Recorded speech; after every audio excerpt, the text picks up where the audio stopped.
Hello class 10th। जैसा कि आपको पता ही है कि हम लोग चैप्टर 3 अप्लाइड हिस्ट्री को डिस्कस कर रहे हैं और हम लोग इस पेज को डिस्कस कर चुके हैं। Page number 15, page number 16 and page number 17। लेकिन 17 में लास्ट टाइम हम लोगों ने टेंजिबल कल्चरल हेरिटेज को और इनटेंजिबल कल्चरल हेरिटेज को समझा, लेकिन नेचुरल हेरिटेज का टॉपिक थोड़ा सा रह गया था। तो क्या कॉन्सेप्ट है? अब देखिए, नेचुरल हेरिटेज में 3 चीज़ें आती हैं मेनली: फोना, फ्लोरा और इकोलॉजी, और जियोमॉर्फ characteristics which is crucial for sustaining the flora and fauna of a particular region। अब आप कहोगे ये जियोमॉर्फिक क्या है? जियोमॉर्फिक का मतलब है जो जियोमॉर्फोलॉजी है आसपास, माने फिजिकल फीचर्स क्या है उस इलाके के, क्लाइमेट, रेन, सनशाइन, ये सब, टेम्परेचर, ह्यूमिडिटी, ये सब क्या है, कितना है। इसका एक बड़ा इंपॉर्टेंट रोल रहता है किसी इलाके के फ्लोरा और फौना के ऊपर। It is essential for the benefit of future generation to preserve our heritage। ये बहुत ज़रूरी है हमारे आने वाली भविष्य की पीढ़ियों के लिए कि हम अपनी विरासत को, हेरिटेज को संजो के, सहेज के रखें। एक ऑर्गेनाइजेशन है यूनेस्को, द ग्लोबल ऑर्गेनाइजेशन। उसने डायरेक्टिव्स दिए हैं विद ऑब्जेक्टिव ऑफ प्रमोटिंग कि कल्चरल और नेचुरल हेरिटेज को कैसे बचाया जाए। On the basis of those directive, list of sites and traditions are declared as World Heritage। और वो कौन कौन से आइडेंटिफाई करना सबसे पहले मेन काम है।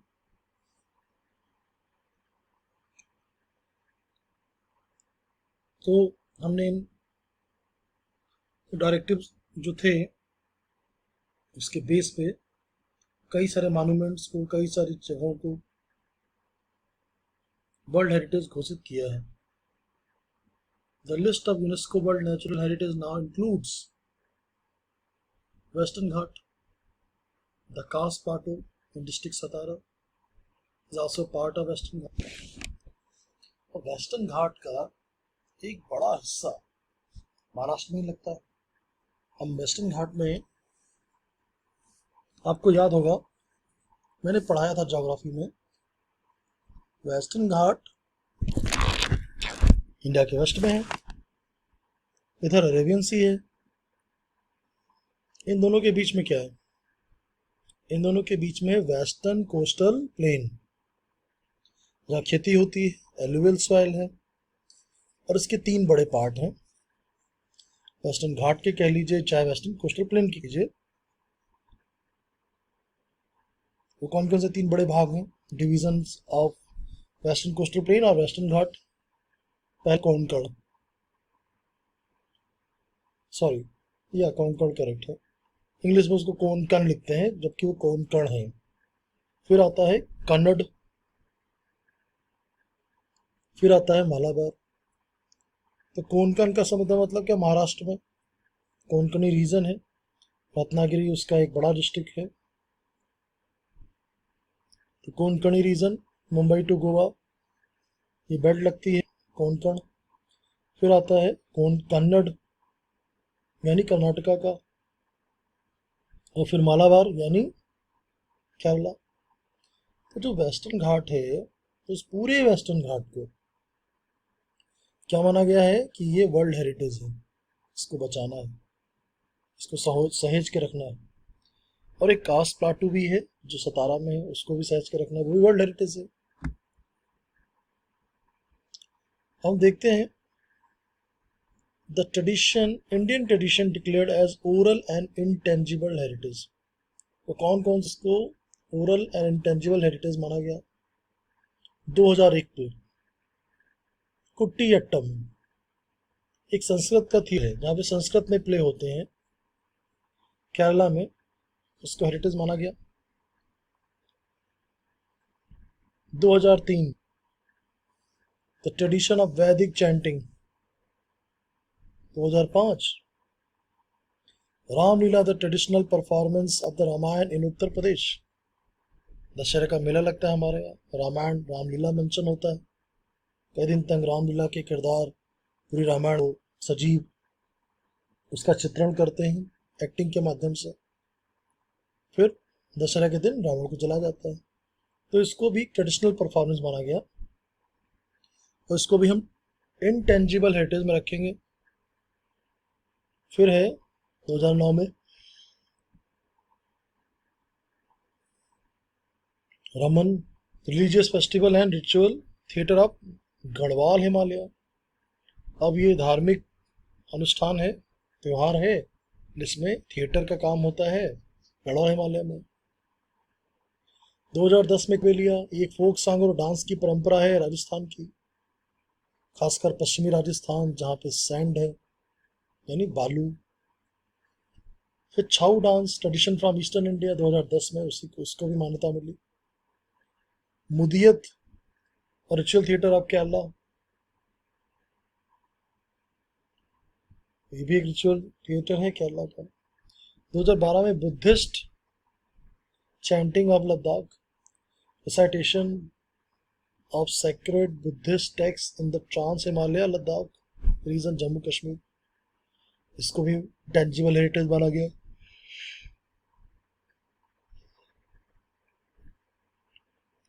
दो 2013 Sankirtana ritual singing drumming and dancing of Manipur. 2014 traditional craft of making utensils of brass and copper among the Thatheras of Jandiala Guru Punjab. तो ये थातीरार्स ऑफ जंदीला गुरु पंजाब में ट्रेडिशनल क्राफ्ट को भी माना गया कि इंटेंजिबल हेरिटेज है। और 2016 में योगा, तब से आपको करना पड़ता है वर्ल्ड योगा डे 21 जून को, है ना, मोदी जी ने स्टार्ट करा दिया। तो 2001 से लेके 2016 के बीच में यानी टोटल 16 सालों में, इन 16 सालों में कौन कौन भारत के जो हेरिटेज थे, जो ट्रेडिशन थे, जिनको इनटेंजिबल हेरिटेज डिक्लेयर करा गया। तो आप देख सकते कि 16 सालों के अंदर इतने चीज़ों को, इतने ट्रेडिशन को इनटेंजिबल हेरिटेज डिक्लेयर किया गया। ठीक है,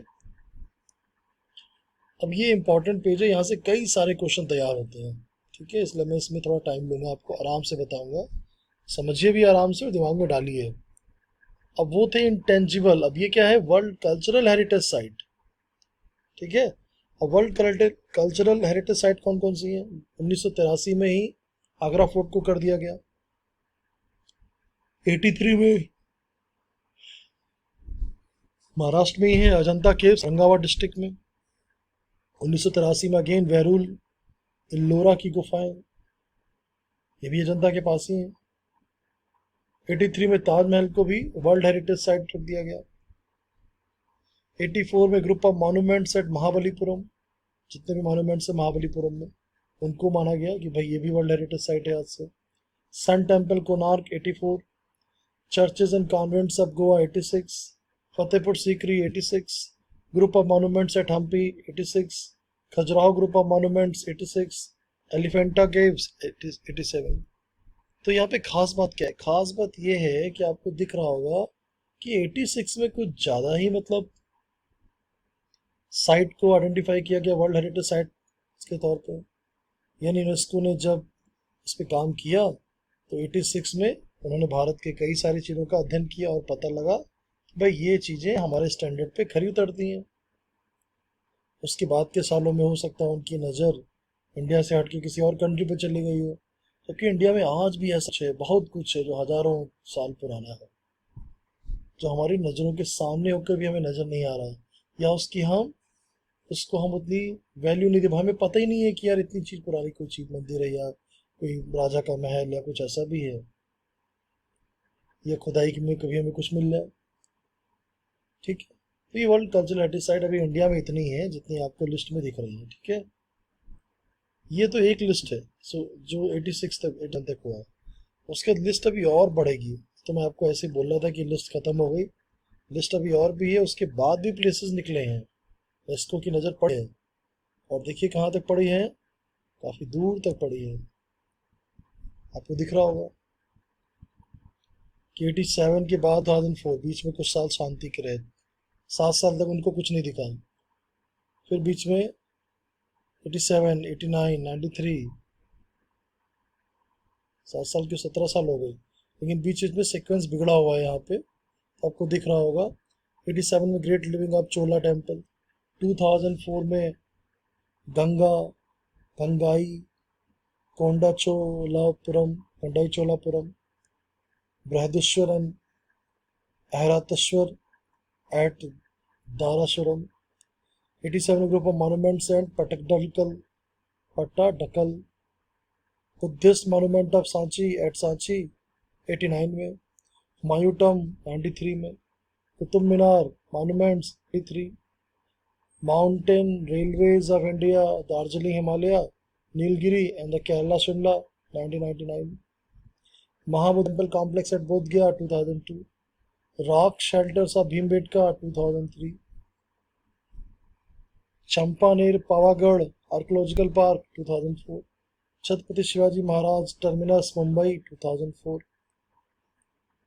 red Fort complex New Delhi 2007, Jantar Mantar Jaipur 2010, hill forts of Rajasthan 2013, Rani की Vav the queen's stepwell at Patan Gujarat 2014, archaeological site of Nalanda Mahavira Mahavihara Nalanda university at Nalanda Bihar 2016.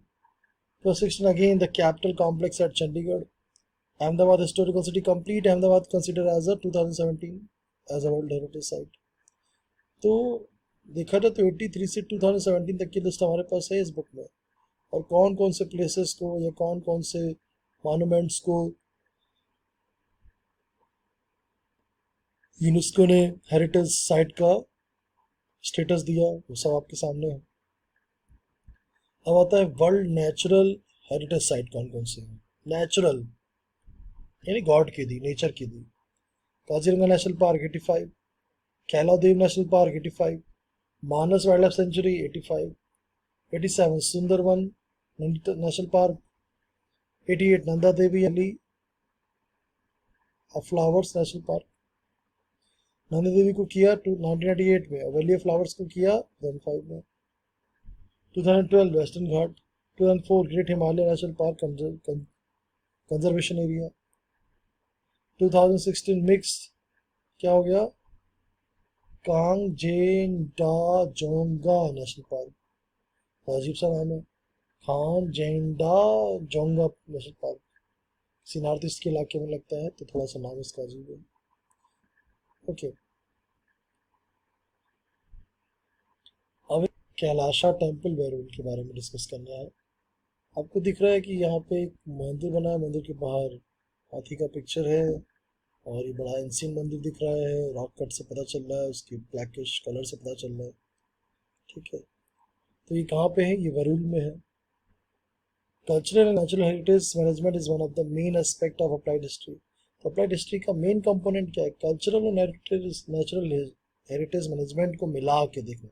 Applied chemistry का मतलब क्या, कल्चरल को भी समझना है और नेचुरल हेरिटेज को संभालना है, उसका मैनेजमेंट करना है, यही तो मेन एस्पेक्ट है अप्लाइड हिस्ट्री का। The work of conservation and preservation of the cultural heritage falls under the jurisdiction of archaeological survey of India. तो ये वो ऑर्गेनाइजेशन है, एएसआई जिसको बोलते हैं, जो सारे मॉन्यूमेंट्स को मेंटेन करता है, उसकी देखरेख करता है, और उसको उसकी गाइडलाइंस के अकॉर्डिंग उसका ध्यान रखता है। तो इसका आर्कियोलॉजिकल सर्वे ऑफ इंडिया।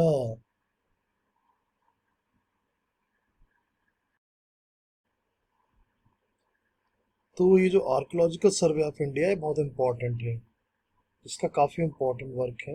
इन सारे मॉन्यूमेंट्स की देखभाल करना, उसका मेंटेनेंस करना, उसकी सिक्योरिटी करना, उसको प्रोटेक्ट करना, कोई हिस्सा गिर रहा है तो उसको तुरंत जाके रिपेयर करना, उसकी ओरिजिनलिटी को बनाए रखना और उसको रिपेयर करना, ये बहुत बड़ा टास्क होता है, लेकिन ऐसा ये करता है और अच्छे से करता है। और इसके अलावा इंडिया के स्टेट डिपार्टमेंट्स हैं जो भी आर्कोलॉजी का काम करते हैं। तो archaeological survey of India Bharat सरकार का है, और हो सकता है स्टेट स्टेट के भी अपने अपने आर्कोलॉजी डिपार्टमेंट हो, वो भी अपनी अपनी इमारतों को बचाने में एएसआई की हेल्प करेंगे। Beside INTACH, INTEC, Indian national trust art and cultural heritage actively working in this field. इसके अलावा एक और ऑर्गेनाइजेशन है जो इसमें काफ़ी एक्टिव होकर वर्क करता है, क्या नाम है उसका? Indian national trust for art and cultural heritage. यानी आर्ट तो आएगी ही और हेरिटेज भी आएगा। The work of conservation preservation of cultural natural heritage requires participation of experts from various field. We need scientist, हमें इसमें साइंटिस्ट चाहिए, एक्सपर्ट्स चाहिए अलग अलग, तभी तो हम उसको प्रिजर्व कर पाएंगे, प्रोटेक्ट कर पाएंगे। They need to be duly aware of the cultural, social and political histories of the heritage site. Principle of applied history are useful in creating the awareness among them. तो जो काम करना है उसको थोड़ी बहुत जानकारी तो हो, अवेयरनेस तो हो। The operations necessary for the conservation, preservation and development of the heritage site can be handled without causing any change in the original state. तो बिना ओरिजिनल चीज को चेंज किए हमें उसका प्रिजर्वेशन भी करना है, उसको डेवलप भी करना है। ठीक है। The local social structure and the psychology of the local people, challenges faced by them in the present situation and their expectation can be surveyed in the detail. ये भी ध्यान रखना है जो लोकल लोग हैं उनकी क्या साइकोलॉजी है और क्या चैलेंजेस हैं आज की प्रेजेंट सिचुएशन के अकॉर्डिंग, तो इन सब का सर्वे किया जाता है अप्लाइड हिस्ट्री में। और पॉइंट नंबर 3 क्या है? Due precautions can be taken to avoid hurting sentiments of the local people. अब भाई कोई मंदिर है तो जूते पहन के थोड़ी जाएंगे, या मस्जिद है या गुरुद्वारा है उसमें सर को ढकना पड़ेगा, उसके जाके अपना काम कीजिए। प्रेयर टाइम पे मत करिए, जब थोड़ा ऑफ टाइम हो तब जाके काम करिए। People while completing the projects of conservation, preservation and development of heritage site. हो सकता है कि भावनाओं को आप छेड़ दें तो लोग आपके प्रोजेक्ट का विरोध करें, चाहे वो कंजर्वेशन का हो, चाहे प्रिजर्वेशन का हो, चाहे वो उसका डेवलपमेंट का हो। तो लोकल लोगों को साथ चलना है, उनका विद्रोह नहीं करना है। अगला पॉइंट क्या है? Participation of local people in the project can be facilitated. Local लोगों को अपने साथ रखिए, उनसे भी काम कराइए, उनका पार्टिसिपेशन रखिए, तो प्रोजेक्ट ज़्यादा अच्छे से काम होगा। Systematic plan can be designed to imply the local skills in creative way and create better opportunities of livelihood. तो सिस्टमेटिक प्लान करिए, लोगों के स्किल का यूज करिए और उनको उनके जीवन की आजीविका के लिए और अपॉर्चुनिटी दीजिए। रिलेटेड प्रोफेशनल फील्ड कौन कौन सी हैं, कौन कौन से सेक्टर के लोग आके एसआई की हेल्प कर सकते हैं, करते हैं, तो देखते क्या लिखा है इस टॉपिक में। Knowledge of history can be supportive in the decision making with regard to respective legal provisions and public policies in the following fields: museum and archives, presentation and conservation of historical site, tourism and hospitality, entertainment and mass media। तो ये सब affiliated professional fields हैं जो SI के साथ मिलकर काम करते हैं। हमारा है डू यू नो, एक बॉक्स है, कुछ नई जानकारी दे रहे हैं। क्ले टेबलेट है। The earliest museum 6th century BCE is the world was discovered during the excavation at the city of Ur in Mesopotamia। अब कौन से वर्ड की बात हो रही है? जो म्यूजियम वर्ड की बात हो रही है, तो उर में इसका उल्लेख मिलता है। The executions were conducted by Sir Leonard Woolley, and this museum was built by the princes of Mesopotamia. Her name was Annie Galdi. She herself was the curator of the museum. A noteworthy feature of that museum is that clay tablets inscribed with the description of executed artifacts. बड़ी बात है. अगला देखते हैं क्या. Indian museum Kolkata में अपने आप में एक अप्लाइड हिस्ट्री का एक बड़ा सबूत है. तो देखिए इसमें क्या लिखा है.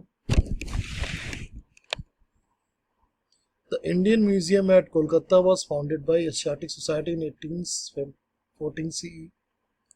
Nathaniel Wallich and Danish botanist was the founder and the first curator of the museum. तो ये ब्रिटिश एक ऑफिसर ने स्टार्ट की जिसको ओरिएंटलिस्ट मानते हैं, जिसका पूरब की तरफ झुकाव था यहाँ के कल्चर, यहाँ की ट्रेडिशन, यहाँ की बुक्स में. उसके साथ में डैनिश बॉटनिस्ट थे भी, वो भी उन्होंने भी काम किया. The photograph of the museum seen here is dated to 1905. तो ये 1905 का सीन है. The museum has three main departments: art, archaeology, and anthropology. Other affiliated departments are conservation, publication, photography, exhibition, presentation, model making, training, library, security. ये सब किस में आएगा? ये सब इसमें इस टॉपिक में आएगा. ठीक है. Every field mentioned here requires expert personal and specialized skills. हर एक फील्ड जो इसमें एक्सप्लेन की गई है, उसके जो भी एक्सपर्ट आएंगे, जो भी लोग होंगे, उनके पास स्किल्स होनी चाहिए. For example architects, engineers, historians, archaeologists, museum professionals, legal expert, skilled photographers, etc. Of course, this is just a representative list. The help of experts from many more fields is required. These experts need to have adequate knowledge of the ancient site, the historical background of the structural remains, the artifact project in the field was applied.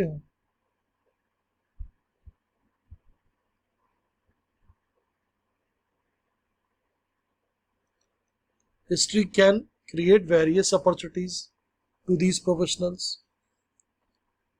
In this lesson, we have learned about the role of applied history in public training programs for understanding the importance of history, for creating social awareness regarding the conservation, preservation of our cultural natural heritage using knowledge of history for this purpose, to enhance the professional skills of people and to develop industrial, commercial field, to carry out preparatory work and plan for effective implementation, for the benefit of future generation. तो future generation की needs का ध्यान रखना है, हमें जंगलों को, हर चीज़ को बचाना है और आने वाली पीढ़ियों के लिए भी कुछ छोड़ना है, यानी कि सब खा के चले जाए. ठीक है. तो चैप्टर खत्म होने से पहले एक बॉक्स और रह गया है कि आर्काइव क्या होती है. लिखा हुआ है, it is interesting to know archive preserve and store old documents, official records, films. The national archive India is in new Delhi and every state in India maintain its archive independently. Archive का काम क्या है, उसका क्या purpose क्या है? The main office of the National Film Archive of India is located in Pune, Maharashtra. It was established in 1964 as the media unit of the Ministry of Information and Broadcasting of the Indian government. It served three objects. फिर object क्या है? To